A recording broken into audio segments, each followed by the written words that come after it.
welcome to Keefer's Corner, the last Keefer's Corner of the year. I'm Jeremy Nygard. This is Coach Keefer. Coach, how are we doing today? Hey, we're doing all right.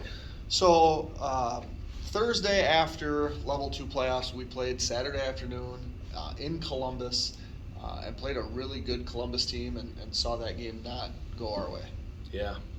Well, credit to Columbus. We knew they were good, and I will stand by the assertion that that's a team we could have beaten, but we had to play a really, really clean game, and we just didn't. We had too many penalties. We had a lot of procedural penalties. We had a number of holding penalties, and it was too much to overcome. The other thing that got us, obviously, is we turned the ball over, and that was something that we really did a terrific job of throughout the year.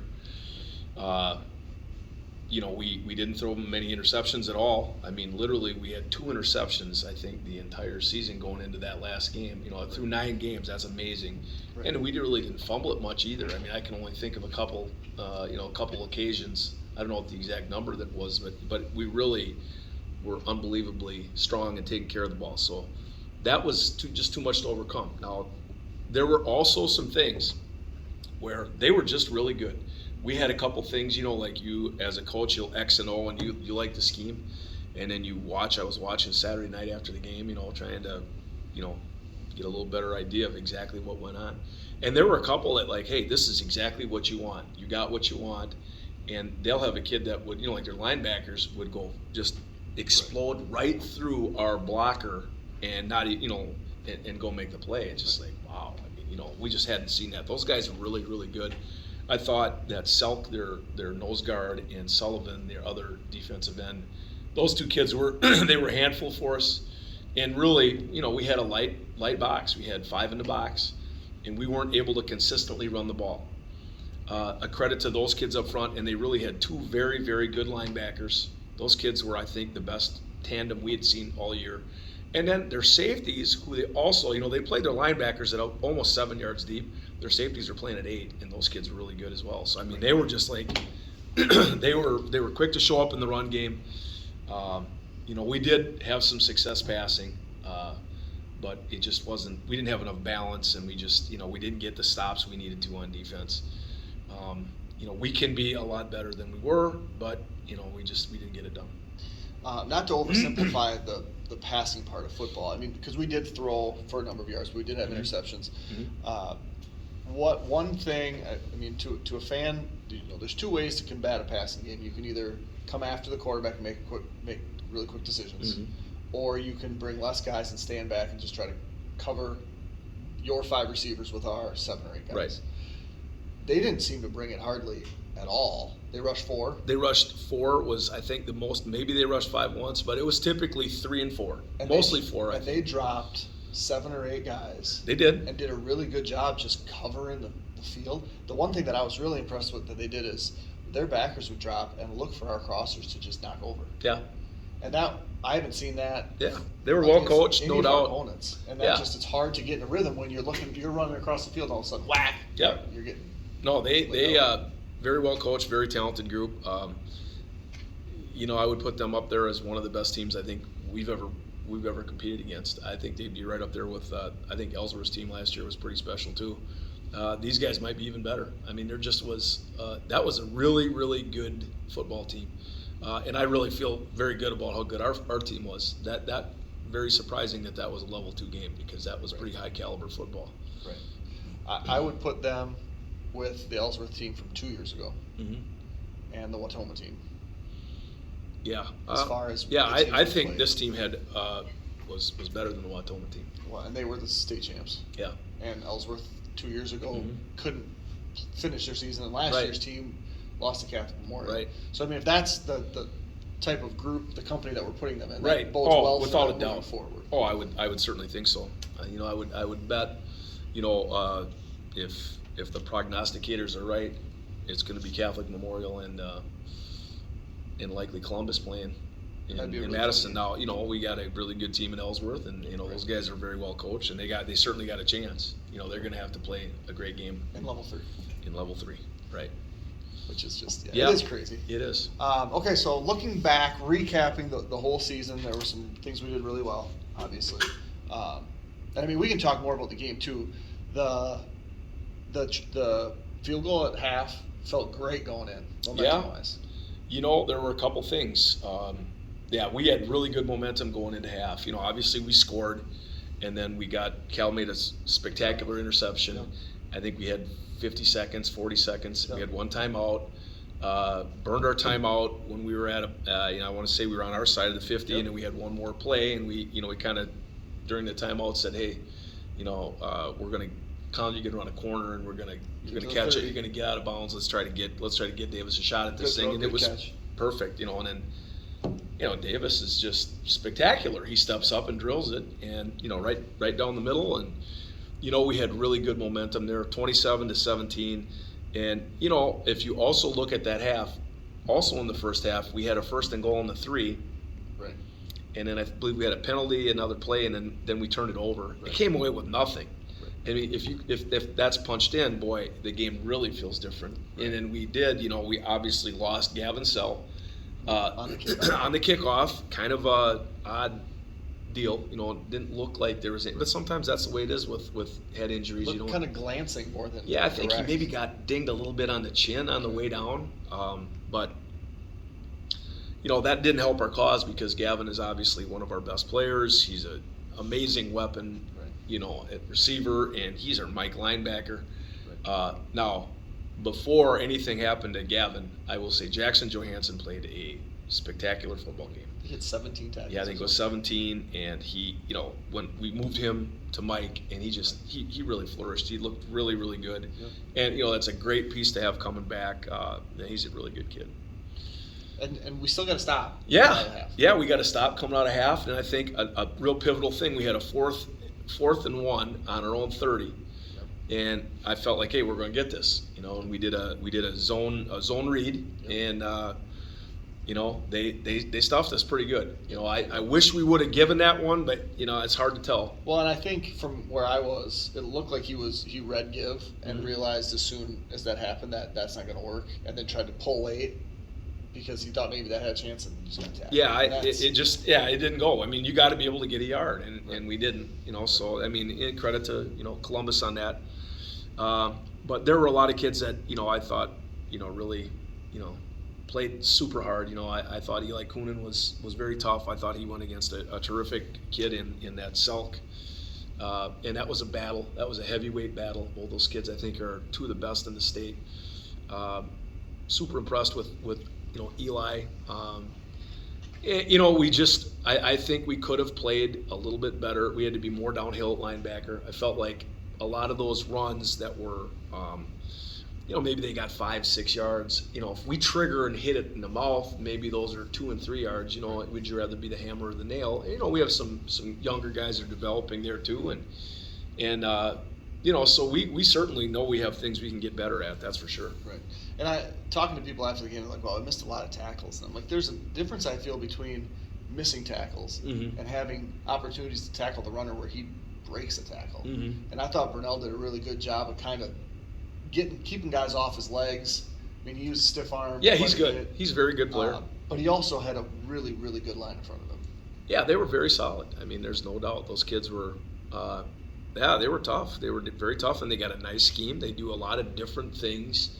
They run power. That's their primary thing, and they run it. They have a lot of little variations, and I'll tell you right now, if you don't get underneath the puller, it's a problem. And, there's a lot of similarities in that offense, believe it or not, and what like a GET does. If you don't get underneath, if you get kicked out, it's going to be a huge play. And you can watch the film. Literally every time we got kicked out, it translated into a big play for them. And it's just, we were unable to get under that the entire time. Yeah, it's different people. We're not throwing anybody under the bus. It's just good football by them. And their personnel, even if you run on the same scheme as GT, their personnel is better. Well, I mean, it's not the same, but yeah. But if you're right. kicking a guy out with right. with a guy that's a superior athlete, right. it's tougher. Yeah, it makes it tougher. Yeah, exactly. Okay, so to recap the whole year, we ultimately had a lot of things go really well. Mm-hmm. I mean, I've had when Coach Lebecki left way back in the day, he gave me the record book, and I've been updating that a little bit. Some years there's nothing to update. Right. And it's mostly individual performances. This year, I sent you an email. Yeah, it's amazing. There was like probably 30 some entries. Yeah. I mean, almost all the passing stuff. Mm-hmm. Mason is on the list, if not at the top of the list. Mm-hmm. Receiving stuff, I think all three of our receivers had 7 or more touchdown catches. That's amazing. And so from an individual standpoint, we had a lot of success.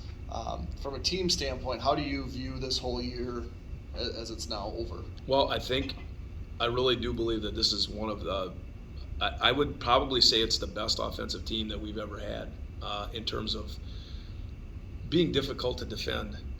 We had players that were better players, but just the way these players fit together, when you have kids like, Sean Van Solmeren, Colin Fritz, and Gavin Sell all playing receiver.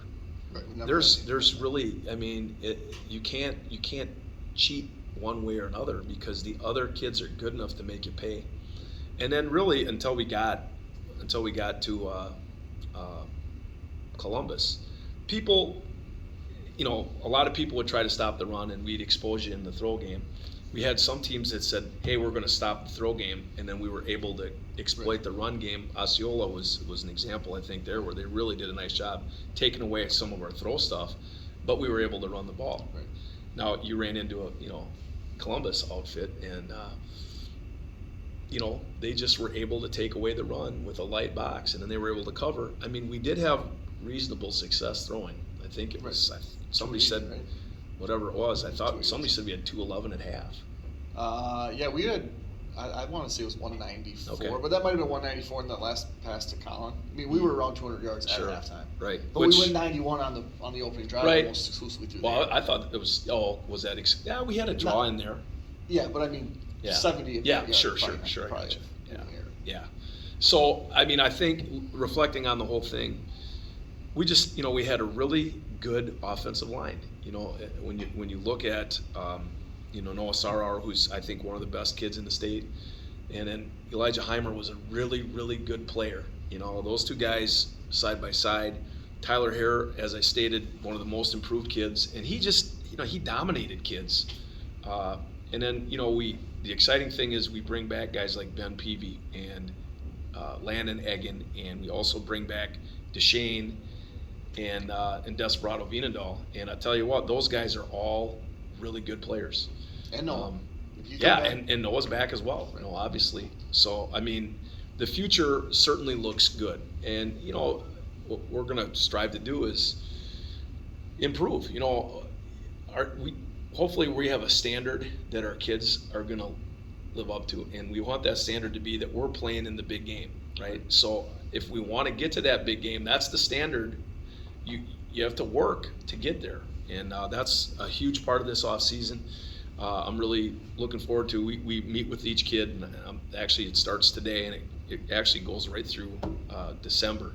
It's a lot of time. We take time with everybody, and we got some things we go through, and try to reflect on things that we learn, and we try to be very honest. Sometimes these things that we're going to talk about, kids aren't exactly the most comfortable about, but I really think that's how we move forward and grow. Not pretending things are perfect. If they aren't, you got to tell them, hey, this is what I see. This is what we got to try to do to move forward. And for kids to understand the difference between failing at something and being a failure, there's a huge difference. Right. When we fail, it's okay. You got to respond to it, and that's where growth comes from. You can't dwell on, I would argue you could take a loss like Columbus. And for the kids that are returning, there's a lot of lessons that we can extract from that. You look at that team; those kids were not kids that showed up and lifted a little bit here and there. Right. Those kids were they were very impressive. And we have a lot of kids that are on that track, but we just gotta that's got to come from the players.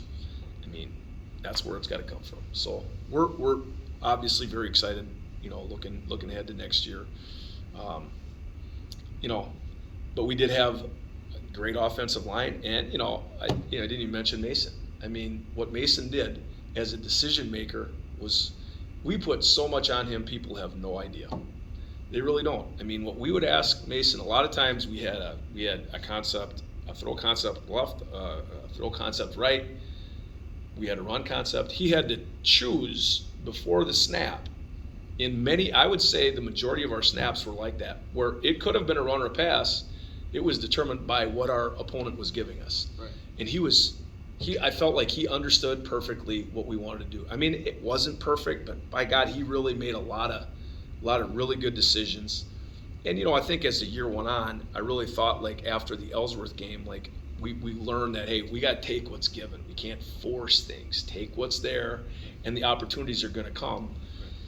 And, you can't really play a heck of a lot better than the kid did. I mean, he just, he ran the ball. He managed the show, made good choices, made some, off-script plays. He's just really good at staying in the pocket. I don't know what the final number of sacks was for the year, like 6 or something like that. It was probably around. He took a couple at Columbus, but Okay. It was sure, 3 or 4 in the regular season, which is unheard of. It's pretty darn amazing, So let's say it was 7 or 8. That's still, for how many times we threw it? Are you kidding me? That's unbelievable. A big part of that was because Mason, pocket presence, will step up. Right? He never, like there were a couple times where like he ran out and he didn't need to, but like he got it. It's like you'd show him like, hey, you got Big Tyler's got the guy blocked. Now if you run out, he can't block him now. And then he escaped.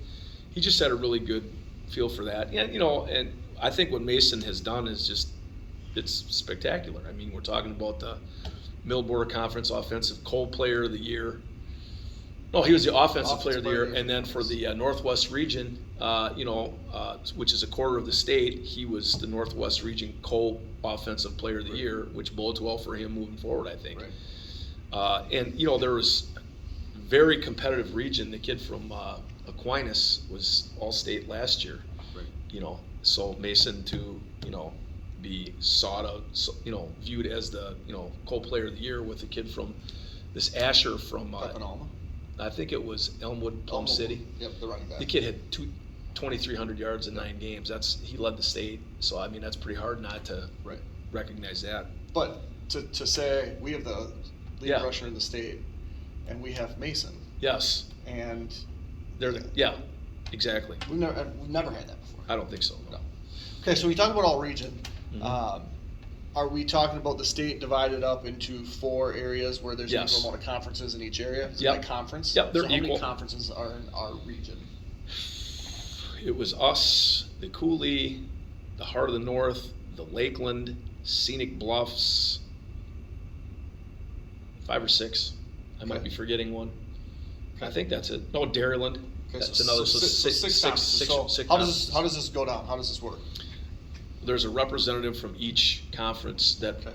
and you don't get to vote for your own conference. You get all the information. All the nominees are sent to you in advance, and then the conference rep will vote, and you give the most votes to the kid that you think is most deserving. So there's different numbers. Like you vote for more O linemen than you vote for quarterbacks, obviously. So that voting is all done before you speak. You just do it online. You read the stuff. You go by the stats. Then you get together in a Zoom meeting, and then you see what the results are, and then coaches talk to say, hey, did we get this right? And then there were cases where, like after coaches talked, there were people that, under certain circumstances were repositioned. So that's how basically there are 4 teams or 4 all-region teams, and from those you will select the all-state. So we've got our all-region team established. Yes. So how do we do here for the Blackhawks? I don't think we've ever had a year where we had greater representation. We had Mason, obviously, at quarterback. And then we also had Eli Kunin, who was very highly rated as a defensive end. Eli also was selected as a tight end. We had Noah Sarar, who was very, very high on the list as an offensive lineman. Noah also made it as a defensive lineman. Colin Fritz was recognized as a receiver, and then Davis Paulson. Davis was far and away the highest vote getter kicker, because clearly I believe he is, if not the best, he's one of the best in the state. So is the all-region team bigger than the all-conference team, like numbers-wise? Yeah, I think it probably is, actually. So we're talking, maybe a third of the kids that are all conference would make it all region? No, Less that than would be way too many. For us, the kids that made all conference made all region, but that was in part due to how highly, if you're the top vote getter, that's what they go by. Right. The kids that are the top vote getters, you bring that data. They're not all the same, right? There's a hierarchy, and then that's what obviously coaches look at. If you're the number one kid in this conference, so really the kids that are vying to be all region are all kids that are at the top line, Right. top line or two, Right. So So now I wouldn't say it's a third. Because we had a ton of kids that were on that top line. Right. We've never had, I think we had 7 all region positions among 5 kids, which Right. is unbelievable. And so then the next thing will be, we have a rep from each of these regions then Yes, that we'll vote for all-state. compiles the Yeah. All-State team. Right. And we've had All-State players, right? Right. Zach Nielsen an honorable mention All-State. I believe Zach was honorable mention. Thomas, or was it Thomas and not Zach? Maybe it was Thomas and Andrew Klopp. But I mean, Sounds right. But over the course of many Yeah. years of coaching, Right, a handful Yeah. of kids have been All-State, right. and so that's a huge. It's a big deal. Yeah. Yeah, and I feel very, I think it's very likely that we're going to have some kids that are going to be all-state this year, which is a reflection of how good, we were. We'll see. I mean, I don't know that because, I won't be voting on that thing, but. Right. And we've talked about it before, but the way that the playoffs were set up, how we ended up on the road as a 5 seed was Yeah. an unfortunate deal. It really was. How Columbus ended up in our region was one that makes you kind of scratch your head Yeah. and wonder. Absolutely. And to play, to go to Adams French and beat a good team Mm-hmm. in a level 1 game that shouldn't have been a level 1 game, to have to go to Columbus on a Saturday afternoon Mm-hmm. in a level 2, 4 hours away. Yeah. And really, it doesn't give credit to the middle border Yeah, it doesn't. because Yeah. it's Ellsworth now against Columbus, Right. which probably, the team that comes out of the middle border should have played a really good team in level 4. Right. And if Columbus wasn't going to be that team because they were on the other side. Right. But, like you said, Columbus, Catholic Memorial. I wouldn't be opposed to the state going 1 through 32. You make the playoff, go 1 through 32, and do it from there. And if you're gonna have teams driving 3 hours in level 1, You can't drive farther than we drove. right. So open it up to everybody. Well, right. Instead of, whatever. Obviously that's not going to change. Right. They're gonna.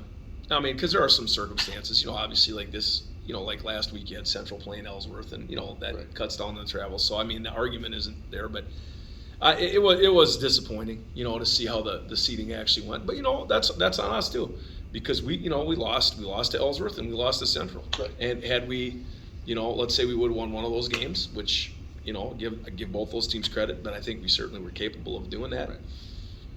Then we would have had at least a home game, and you never know if we would have been. Would we have been a 3? Right. And then And there has been, and obviously football's different because not everybody makes the playoffs, but I believe in volleyball and basketball it was voted on within sections because they have a top and bottom, and that's typically how it is, 1 through 15 or 12 or however many teams. Yeah. And then the bottom, and there was, I think I saw in volleyball section where they had a 1 through 32. Yeah, I know And that's other been sports have voted done in that. basketball Yeah, too, where right. that's a huge Yeah. footprint of the state of Wisconsin. It is. But, like you said last week, if you want to get to the end, You got to beat the best you anyway. gotta be the best. Yeah. So whenever you do it, you got to do it. But yeah, it's just it's tough because you want these kids are just so much fun to be around, and it's just enjoyable, and like you think of season and what makes a successful season. I don't think it's just because you make the playoffs or because did the kids have fun? And I guarantee you that group had a lot of fun. And did they take something away from football that might help them down the road? And I would feel very, very strongly that I think all of them did. So, I feel pretty good about the year. It's disappointing to lose, but, All but there's. 7 teams are going to end on that. Yeah, exactly. Yeah, exactly.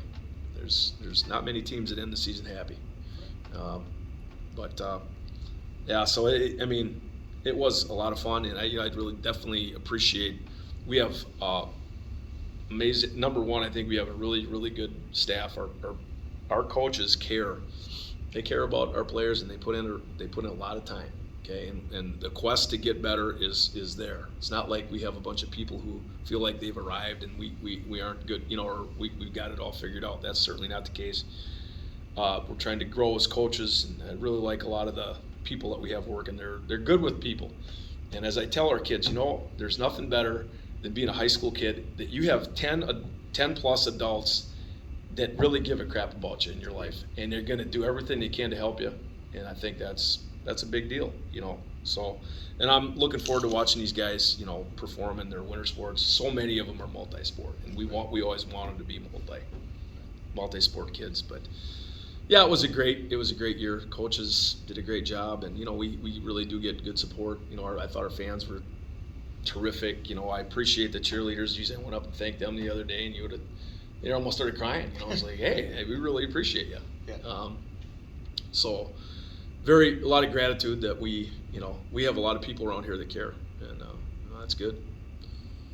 We'll care more next year too, right? Oh, absolutely. And that's what's fun. I mean, there's years, and there's obviously a ton of seniors that you're gonna miss. Oh, and that happens every year. Yeah, hugely. But there's some years where the seniors graduate and you look and then it's like, well, and you look at what we have coming back. Oh yeah. And it's hard not to look right now and say, we got more coming back than anybody in the conference. We have a lot coming back, which is super exciting. It is, and it is. But I think really our trajectory is going to depend so much more on how we attack this off season. Right. And, just because you had success, it's just like like a kid that was all state last year. Hey, what'd you do this year? Correct. You know what I mean? It doesn't. It's not like a lifelong pass. Right. So our guys, we got to earn it, and we're not. Hopefully nobody's satisfied, and we got a little bit of a taste of this thing, and right. and I feel like we do have a lot of pieces coming back. So I don't think you can do an offense like this every single year and be successful. I think we should try again though. Well, I feel like we do have a lot of good pieces coming back. There's no doubt about that. I feel like for the foreseeable future, we're going to be able to keep doing. I mean, there's going to be some changes. We're going to try to play to people's strengths. I mean, I've never known you to be like, let's do the same thing exactly. Yeah, we don't do that. We don't. Well, we do what we think we're going to be good at. Right. And we strive to maximize what we got. So we're looking at our players, and we have some kids, that are, like Cal is going to be extremely talented kid with an unbelievable arm, not the same as Mason, but a lot of similar characteristics. There's really the arm game is very, very similar. Right. The run game might be a little different. Mason's a little different kind of runner. Right. But we saw Cal get out and space and run. Oh yeah. And I mean, not that they're the same person, but similar positions in baseball. Yeah. Similar type players in basketball. What you worry about I take 10 of them.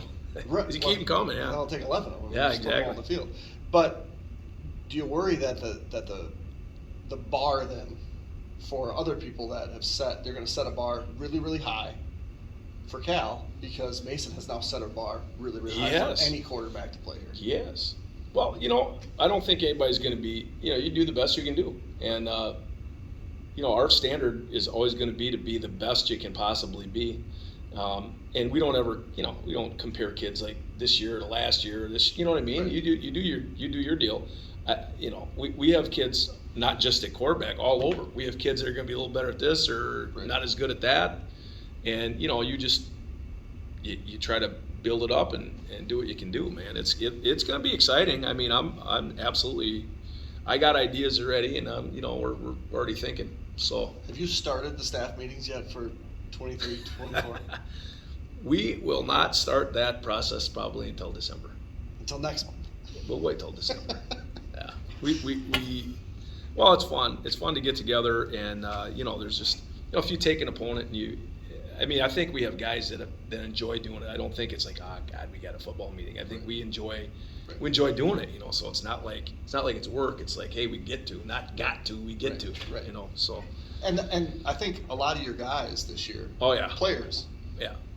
Felt the same way. No, they absolutely about practices, did. About getting after each other. I think it was the most fun practice. I mean, I would look at the practice plan and I would just literally say to myself, dang, that would be a lot of fun. I mean, it is. It's fun and you also like it because we had so many kids that were competitive. Like, I remember on occasion, like Colton Hush, he would want to go live. We did a little segment where we'd have our three receivers and we'd have, the defense set, like what we were going to go against, and just work a ton of stuff, like, physical tackling, blocking, live tackling out there on it. And Colton Hush would constantly be, we got to go live today. And he would literally be, like, legitimately ticked off when I'd be like, we're not going to go live. Or we'll go live for 5 minutes. But he's just like, those guys love that. And that was just so much fun. And it makes a long season not seem so long. Yeah. Right? I mean, and we really, honestly, because we didn't change much, we were able to shorten up significantly. I mean, we got to about week 6, and it's like, we were getting done before 5:30. We're getting done at 5:15, which is unheard of with this guy. Well, I mean, I think it helped us. I think it kept us fresh, and I think it made it more fun. We also kind of cut back on Sunday, because we used to come in early in the year. We always have Sunday. We bring kids in to watch them film, and because I felt like it takes so much time with corrections, and really we got to, I don't know, like 3 weeks, and I just said, hey, we're done. We're not going to do it anymore. And we did a little extra on Monday. Right. And I think it was good. I think our kids are fresher, and you live and learn. Like, I think you can't. Like, maybe I could be guilty of like just working too hard. We didn't do anywhere near the same conditioning that we did other years. One, because I didn't want to waste time doing it, and two, a lot of literature is like, if your kids are getting cramps and stuff like that, you're probably overtaxing them. You're not allowing enough recovery, and so we kind of did a little bit of a change on that. I mean, it wasn't like